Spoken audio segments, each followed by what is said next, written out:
All right, we're back on sports. I want to say this right now. After what happened last night, you know what? No. I'm not going to talk about what happened last night just yet, all right? Let me start off this video by saying this shit sucks. It sucks. I cannot sit here and believe this is the things that we have to endure over the weekend, or I should say over the week or the previous 2 weeks in sports. You've got to be kidding me that, you know what?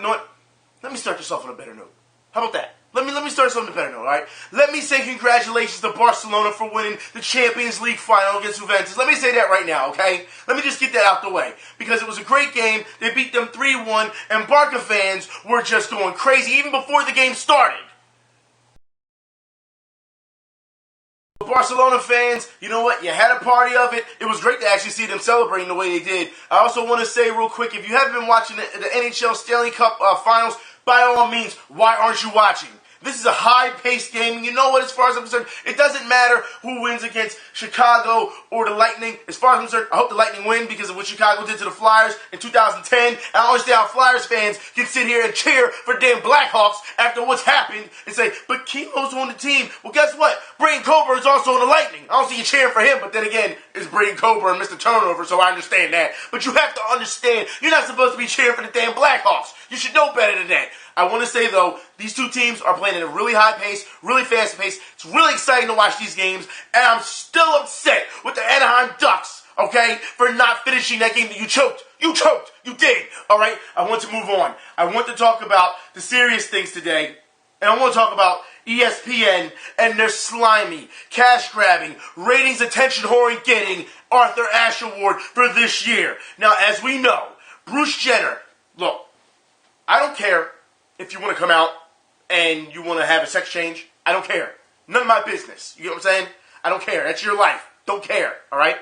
But Bruce Jenner, when you go and you get a sex change and then you go run the Vanity Fair for an interview because of the whole Kardashians thing, you know what this is? This is a circus. That's what it is. You are making a mockery of what everyone else is. You know, now you're being called a hero and all this. Hero of what? What'd you do? You went and had a sex change because that's how you felt. That's fine. I don't give a shit about that. But that's not being, there's no way you should be called a hero for that. No way. And say, it takes courage and all that. So all the other participants, and I want to talk about this today, okay, that should have been at least in the running for the Arthur Ashe Award for courage.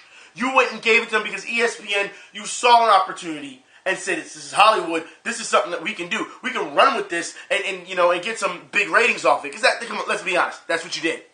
That's what you did. And it's disgusting. You know what? I'm going to put links in the info bar that talk about this. Because people were like, ESPN, you sold your soul, things of that nature. Yeah, they're talking about it. Because there's other people who were qualified for this award other than Bruce Jenner. That is attention whoring at the, like I said, you want to have a sex change and go on what you like? Go ahead. I don't have a problem with that. You know what I mean? It's not my business.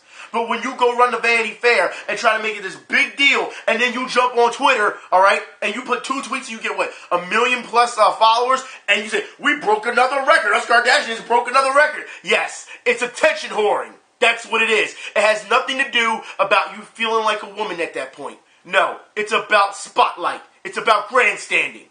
That's what it is. And for ESPN to go along with this, you know what? This is the reason why people ESPN sit around and say, you know what? When I have breaking news or I have a story, I'm going to go to TMZ with it first. TMZ Sports before ESPN, which is supposed to be the worldwide leader in sports.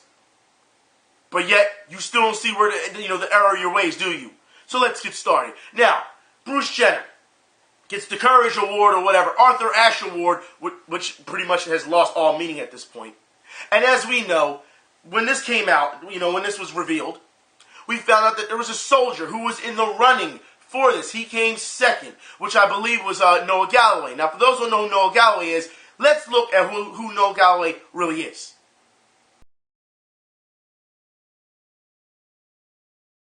Noah Galloway, the soldier who had his arm and leg blown off by a roadside bomb.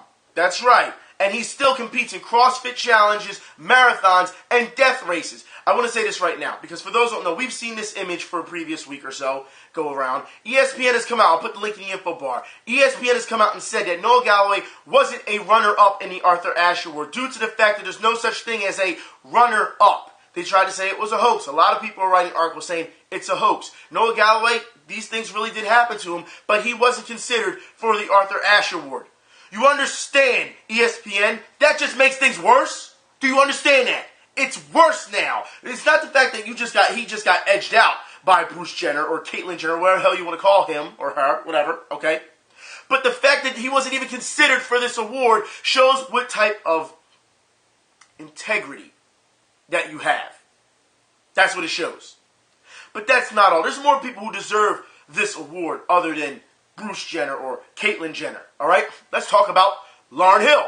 Now, for those who know what I'm talking about, I'm not talking about Lauryn Hill, the singer slash actress slash, rapper. No, we're talking about 19-year-old female college basketball player, Lauryn Hill, who recently lost her battle fighting cancer. That's right, we're talking about that Lauryn Hill. Now, look, ESPN, they did many reports and videos on Lauryn Hill and her fight against cancer. Apparently, that was just for ratings because she wasn't good enough to win the Arthur Ashe Award for courage. And for those who don't know what Lauryn Hill looks like, this is what she looks like. And once again, when Caitlyn Jenner was announced that she would be receiving this award, many people who supported Lauryn Hill were outraged. And it wasn't just on social media, because it was social media and it was also professional media who criticized ESPN. That's right, because they made the wrong decision in this case. I think just about everybody can see that this was the wrong decision to make. And for those who don't understand just how much of an impact Lauryn Hill had on the sports community, I will put a link in the info bar showing the reaction of her passing down from professional athletes to everyday people who were moved by Lauryn Hill. So it goes to show you that this was a big thing. ESPN, you just don't get it. You don't. It's sad that you would, like I said before, integrity. That's what it is. You have zero at this point. Zero. And that's not all, because we have even more candidates for this award. For those who don't know what I'm talking about, Leah Still. Now, for those who don't know Leah Still's story, is the daughter of Bengals. That's right, Bengals football player who was signed. Remember, the Bengals signed him, re-signed him last year so that he can receive the money and everything to help his daughter who was battling cancer. That's right, his daughter. And also, she had a complication with a stem cell implant. Now, for those who don't know what Leah Still looks like, this is what this little girl looks like. Let's also not forget people like Jim Kelly, who should have been a candidate, OJ Perkins. The list goes on. ESPN, you really messed this up. And the fact that you gave this to Caitlyn Jenner, instead of these people who were fighting for their lives, some have passed on because they lost their fight. And you give it to somebody who wants attention for fame. This is the exact reason why people were very upset last year when Michael Sam received it, due to the fact that it was for fame. It had nothing to do with courage. Now, did it? Where's Michael Sam now? In the CFL. It goes to show you that there is a difference. And these people online, I swear to God, you cannot be kidding me that you can call Bruce Jenner, Caitlyn Jenner. Like I said, to me, I do not care if he has a sex change. It does not bother me. It doesn't gross me out. None of this. None of it. But when we're talking about courage, when you see who has suffered and who are fighting, and you want to give it to Bruce Jenner, Caitlyn Jenner, are you serious? That is disgusting. That is truly disgusting. I'm not saying from Bruce and Caitlyn Jenner. I'm saying from ESPN for trying to jump on the wagon. Because let's be honest here, people. Nobody gave a damn about the Arthur Ashe Award. Let's say the ESPYs in general until now. Let's be honest. All right? Speaking of not give a damn, let's talk about the NBA Finals. All right? Last night's game had to be the absolute worst. The worst. You've got to be... And I've seen people on Twitter, this was one of the best finals I've ever seen. If that's one of the best finals that you've ever seen, you haven't seen enough finals. That was one of the dumbest, most boneheaded decisions, and the referees. Let's just get this started. All right. First off, you can't tell me that the MVP of the NBA misses 13 damn shots, is ice cold all game. He was 2 for 15 behind the arc. All right. You think that Steph Curry would dial it in, which means step in instead of staying around the arc. Step in and get warm, get used to it, you know what I mean, shooting those two-pointers, all right, those long twos, and then step out. Never does he do that. Never. He hurt his team last night. And who did they lean on? Klay Thompson.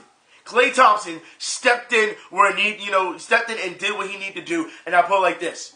When you had the last shot all right, to finish this game. And you give it to Steph Curry? No. Look, shooters are supposed to keep shooting. I don't have a problem with him still shooting, all right? But when you are ice cold, you should know you have to start back from basics. And when you keep chucking up shots that are uncalled for, you got Steph Curry taking on 3 guys, 3 defense. No, absolutely not. I'm sorry, but at some point, Steve Kerr has to turn around and turn to Curry, pull him to the side and says, what the hell are you doing? I understand that you are ice cold, you're trying to get your rhythm back, but you have to go by it the right way. And it seems like Steve Kerr did not do that.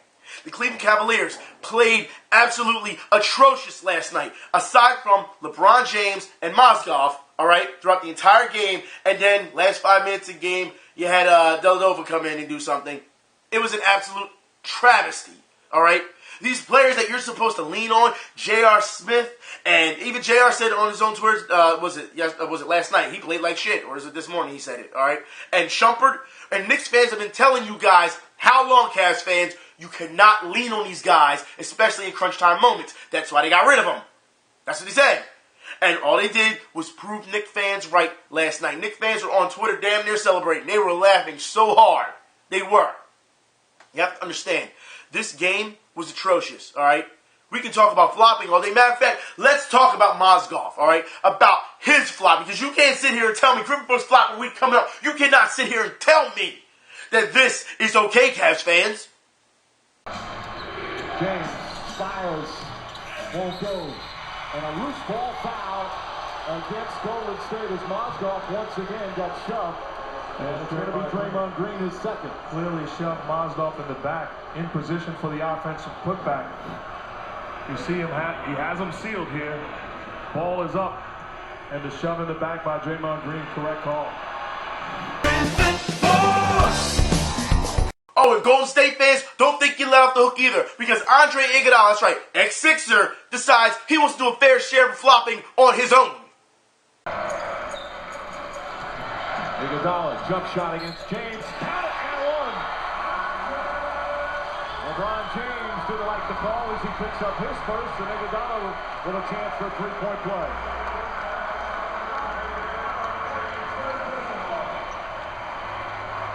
$15 points in game one.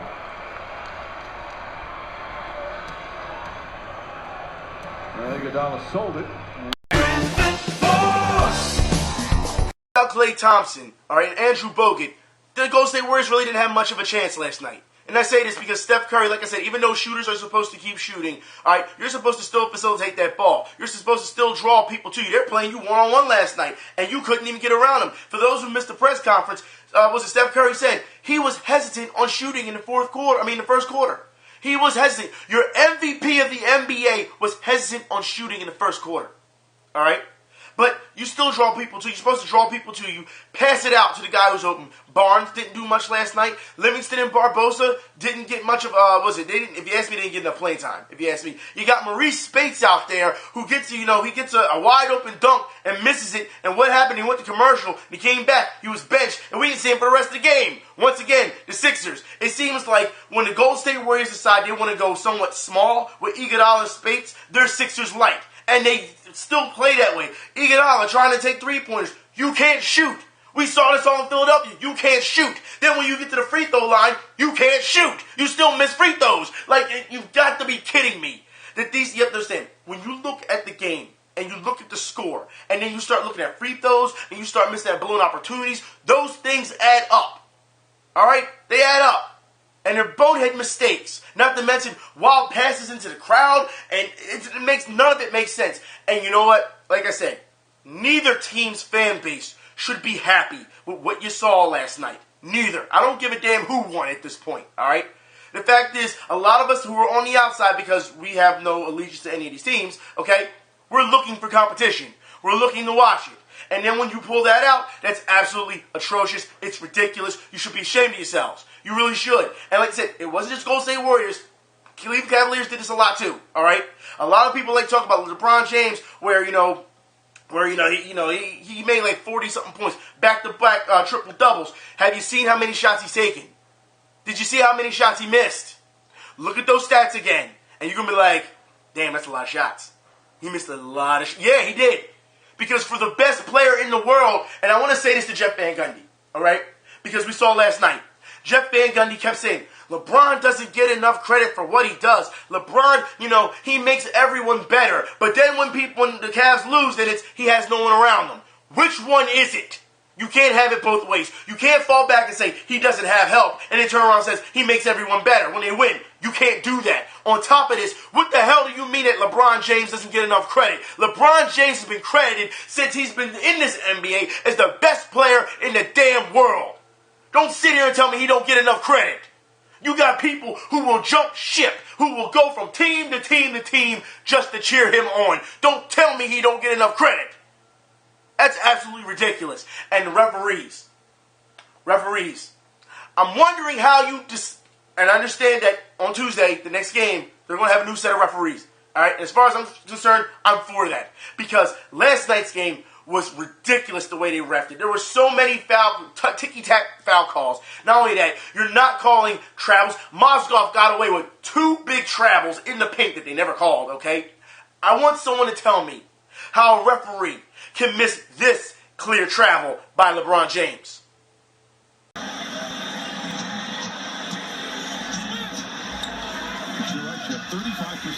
Clearly, you can blame that ref, right? You know what? I have even more for you. How the hell do you not call this foul on Andre Iguodala when he fouls LeBron James?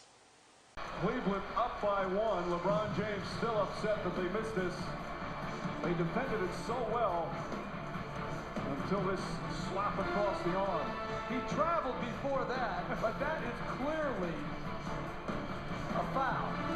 And he traveled on the damn play. So you as a referee standing right there, you miss a travel and a blatant foul. How is that possible? How? But you know what? That's not all. I want you to also look at this jump ball real quick and tell me what you see what's wrong. Because for those who don't pick this up, I will explain after the clip.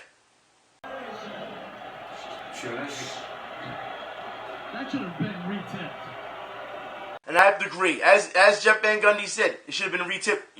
He's absolutely right. When you have a jump ball that is executed that badly, then yeah, you restart it. It's common sense. That's what you do. Referees, they had no idea what they were doing out there last night. We seen at one point they were like, all right, we're going to let the players play physical. Then the next they're calling ticky-tack touch fouls. They have no idea what they're doing unless, like I said on Twitter last night, okay, they're doing this to keep the game close and to keep the dramatics going because the higher the ratings, the later the game goes into, the higher the ratings go up for the dramatics. That's what they do.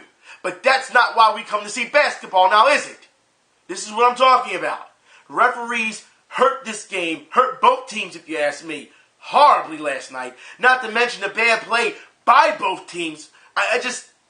You cannot say that's one of the worst finals games I've ever seen as a basketball fan. Ever. All right, Steph Curry broke John Starks' record last night on how many missed shots. And we all know what happened with John Starks after that happened with him, when he went to that shooting drought in the final. We know what happened. We know, okay? It hangs over his head for the rest of his career. Regardless of Curry broke it or not, John Starks is going to be known for that. It just goes to show you. And this is something, and the media, let me tell you something about the media, okay? Press conference, when you're talking to Steph Curry and you're being real soft on him, that's absolutely ridiculous. I'm sorry, but how do you feel, Steph? Is everything all right? And he said, of course, this is just an anomaly, it won't happen again. And, the way they're talking to him is like with kid gloves. It's like, you've got to be kidding me. And LeBron came and was like, yeah, I guess they almost let me get 40 again, huh? And you know what? I have to agree with LeBron on that. I have to agree. Because they weren't just, ISO, letting them go, dribble, and letting him do his thing. No. LeBron tried to do that, and what did they do? They would show all types of disguises. Now, before you knew it, defenders were having help and everything? No. They weren't just letting LeBron, giving LeBron 40. They weren't doing it and then saying the rest of the team is not doing anything. Which the rest of the team didn't do anything. Like I said, except Mozgov. I'll give him that. Mozgov played higher to his higher ability than what he usually is, what he averages. So yeah, he was a terror for him at one point. But it goes to show you that when you have Barbosa, when you have Livingston, when you have all these guys, they can run the floor. You have to let them touch the ball more. You have to. Especially when you're bringing in your B team, you have to. When it comes to matchups. There's no way. You cannot sit here and tell me that Dellavedova locked down Steph Curry last night. And if you look at Steph Curry, he didn't even look like he was trying to get a little physical nut. It was like, oh, he's right in front of my face. Let me move around. Oh, that's not working. I'll just stop. You've got to be kidding me. Come on. You got to have some type of killer instinct. Last night showed that the Golden State Warriors really didn't want that game. Cleveland, like I said, they wanted the game, but they couldn't execute. So they just had a bad performance. You get what I'm saying? Like, it was a bad mix-up last night. And if it wasn't for Twitter, I said this before, if it wasn't for Twitter, if it wasn't for the fan bases jawing at each other or us laughing at the situation, it wouldn't have been fun to watch. It wouldn't have. Hell, one guy even called me a Golden State Warriors fan. He's like, you're a Golden State Warriors homer. I'm like, really? Really? And then when he's put in this place, he never apologized. Of course, like I said, it goes to show you that when emotions are running high, people will say the dumbest shit. They will. They don't think about what they're saying on Twitter before they actually type it. You know what I mean? And then later he agreed with me because Steph Curry, he pump faked and the guy jumped in the air. What did he do? He jumped into the foul to get the shot so he can get the three-point play. Understand this really quickly. I absolutely hate that. All right? This Reggie Miller shit, this jumping into fouls, and I'm taking the shot, but he touched my foot, took my foot, so I'm going to fall backwards. All that stuff has to go. It has to go. Because the shot, what you're doing is showing that you're drawing the foul first and that your jump shot is not priority when you are doing that. It should be abolished.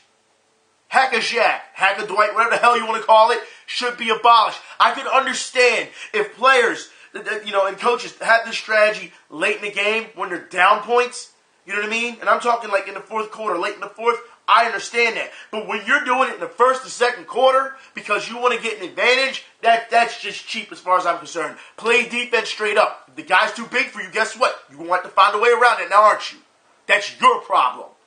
Not we're going to take the easy way out and hack this guy because he can't shoot free throws. And big men, let me tell you now, please, by all means, practice on your free throws. I don't understand how you get this far into the NBA and can't hit a free throw. I don't understand it. I'm sorry, but if you take, let's just say 10 free throws and you make 2, at the end of the game, win or lose, if I'm the coach, you're not going anywhere. You're going to stay on this court and you're going to shoot free throws. All right? That's what you're going to do. Back to the facility then. Maybe you need to close it down and clean it up. You know what I mean? But back to the facility and shoot free throws or something. There's no reason. There's no excuse for it. None. So I don't want to hear it. I get paid to rebound. And we saw this last night with Golden State. There were players who clearly knew how to score, but were afraid to touch the ball, afraid to score. Afraid to score. Because what they're supposed to be doing in their system is just rebounding and passing the ball. That's what they're supposed to do. So when you see a big man take a shot and it's very awkward to watch, yeah, because he hasn't touched the ball, he hasn't shot in so damn long because that's not his job. It goes to show you that these players aren't being used to their full potential. I'm sorry, but if everyone's being guarded and you're in the paint with the ball, you get the rebound, put that damn thing back up. I'm not trying to hear, I either swatted the ball out out to the arc so my teammate can get it, which can turn into a turnover, or I just grab the rebound and not move and look around for a guy. Nah, I'm not trying to hear that. If you're that close to the cup, you put it in. That's simple. I don't understand. Basketball is just really weird these days. Like I said, that game last night was atrocious, man. Speaking of atrocious, I want to move on to boxing. That's right. Now, for those who didn't see boxing over the weekend, Cotto versus Geale. Now, we knew that Miguel Cotto was going to win this fight against Geale due to the fact that Geale got knocked out not too long ago by Gennady Golovkin. So Geale really isn't that much of a threat. And everyone likes to say, he's a great boxer, but he keeps getting destroyed. Okay? I don't know how you keep this whole great boxer thing going and keep getting destroyed. I don't know how that works. But as we know, Cotto knocked out Geale in the fourth. All right? He looked good against Geale. I want you to listen to what Cotto says after the fight about Alvarez and Gennady Golovkin. I want you to hear this real quick. So now it looks like in your immediate future, you haven't admitted it, but it seems like the worst kept secret in boxing, that Cotto and Canelo will happen before too long. What do you feel about a fight with Canelo Alvarez? I had 44 fights in my whole career. Canelo going to be just another one, the new chapter in my career. But first of all, and before Canelo's fight happened, people want the fight, I want the fight, everybody want the fight, let's do it. But before that, I want to spend time with my family and want to enjoy time with them, and then after that, we'll be back in LA training for Canelo. and this might be in the not as immediate future, but Gennady Golovkin is sitting here ringside, and you just fought a guy who he knocked out recently, and you look just as good knocking the same fighter out. Do you have interest in that fight? Why not? You know, but we need to do our fights. Canelo sounds to be the next one, and after that, if Gennady is available and if he wants to fight, I'm available too. Lastly, you fought Sergio at 159 pounds, this at 157. Canelo would seem to be somewhere south of that. Are you a middleweight? Do you consider yourself a middleweight? My weight yesterday was 53.6 pounds. Do you think I'm a middleweight? Doesn't sound like it. I'm not. Thank you and congratulations, Miguel, on a spectacular performance. It's great to have you back. This is the Miguel Cotto we remember. It's all about Fred Rose. I love how Cotto paused when he talked about Golovkin. He's like, I don't know. But here's the thing, all right?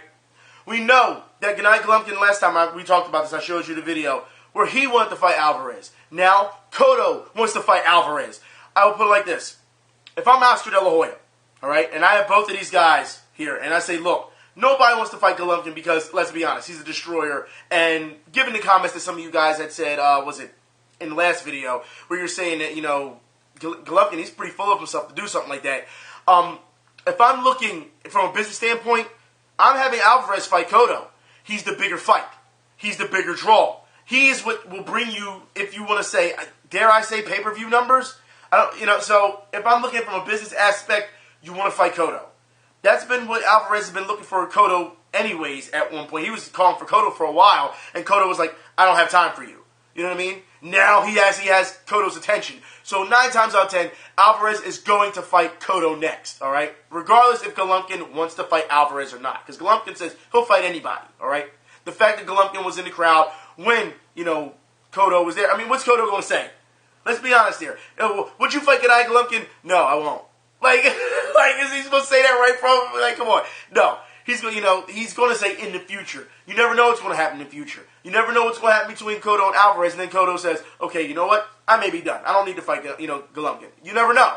You also have to understand that Cotto hasn't fought in a while, so him fighting Geale, that was like a warm-up fight for him. You know what I mean? He wants to spend more time, and they did this package before the fight started about how he wanted to, spend more time with his family since he's getting older now. As you can see in the press, I should say in the post-conference match interview, where he says, hey, I want to spend more time with my family. Because that's what's taking priority now since he's fought so much. That is.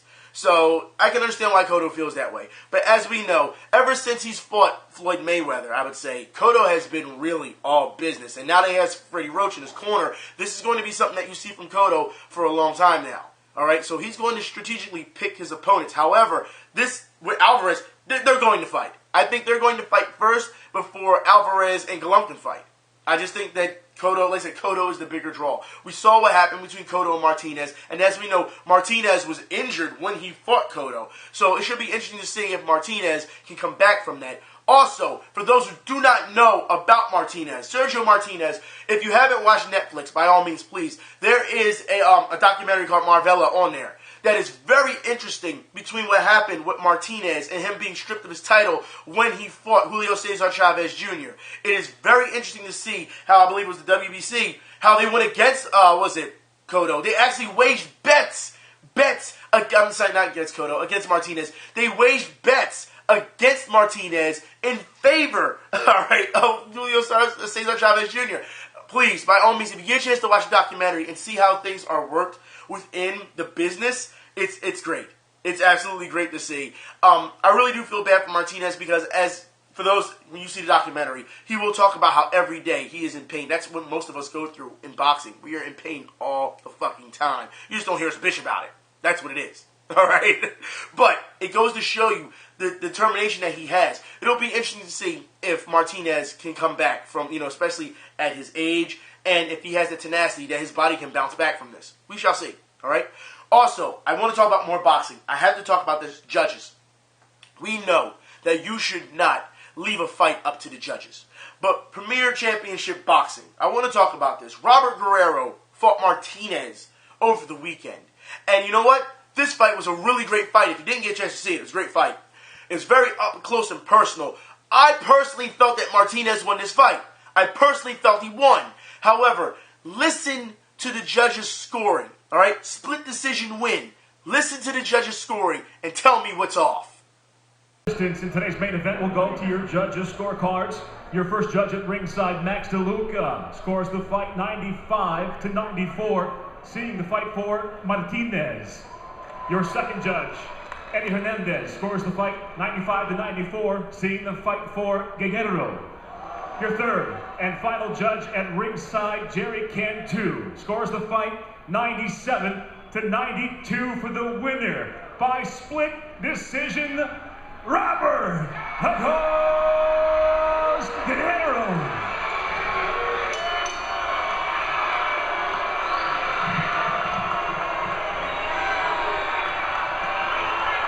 Robert Guerrero pulling out the victory, not fully appreciated by a portion of this crowd. At 97-92 was the surprising score. How the hell do you have a 97-92 score and Martinez dropped Guerrero? How is that possible? Especially when you have your other judges who said, look, this could have swayed either way by a round, so it's 95-94. 2 judges out of 3 gave it 95-94, and you come out with a 97-92. What the hell are you watching? You've got to be kidding. Like, see, this is what I mean. This is exactly what I mean about judging, and this is why boxing still has a problem. When you have these landslides, that, like, see, I don't know what the hell you're watching. I really don't. But when I was watching that fight, I'm like I said, I personally thought Martinez won, but I could understand a 95-94 split. I could understand that. You know what I mean? So if it went to Guerrero and it was still 95-94 for both judges, I'd have been all right. I can see that. Okay? I wouldn't be so upset. But 97-92, get the... Man, if you don't go somewhere... See, boxing, and this happened in UFC not too long ago as well. Okay? We've seen these wild judges. And you know what? That's what I loved about, the preliminaries and UFC over the weekend, I'll say. Because a lot of them were stoppages. Some were controversial stoppages. But stoppages and KOs. That's what it was. Because they didn't leave it up to the judges. Because the judges will screw you every damn time. It is ridiculous. Those guys go out there, and girls, they go out there and they put their bodies on line to get punched in the damn face all the damn time just for you to be like, well, I thought it was this. I'm just not going to give this person any type of credit. Are you serious? Like I said, the Martinez fight was really disgusting. It was. Due to the fact that boxing has had this problem for so long. You think by now it would be cleaned up. You think it would be. But yet, they still do this. I understand that Robert Guerrero is the favorite. You have to understand, he is coming off the fight with Keith Thurman. People want to see Guerrero because of the heart he showed against Keith Thurman. That's why he got another chance to fight. That's why. So, of course, he's going to be looked at as somewhat the favorite in the crowd's eyes. But when you see those fight, and you see that fight, and you actually see what's going on from a fighting standpoint, and these guys are standing in one spot and banging with each other. So for anybody that says boxing is boring, watch that fight. They're standing in one spot, and they're throwing, I'm telling you, the number of power punches thrown in that fight is crazy. All right? Because they're standing and they're throwing. It's like being in a phone booth and fighting. So I'm not trying to hear that boxing is boring. I'm not trying to hear that shit. All right? The fact is, these judges really messed this up. They did. And you know what? Soon we have, Adrian Broner versus Sean Porter. So that's going to be interesting because Adrian Broner, as we know, is finesse and speed. Sean Porter will knock somebody. He can get up close and he will knock you out. This is going to be an interesting fight as far as I'm concerned. You know what? I'm done. I'm just, the level of bullshit that I have seen over the week is just unreal. Anyways, I will talk to y'all later. Y'all be safe. I'm out.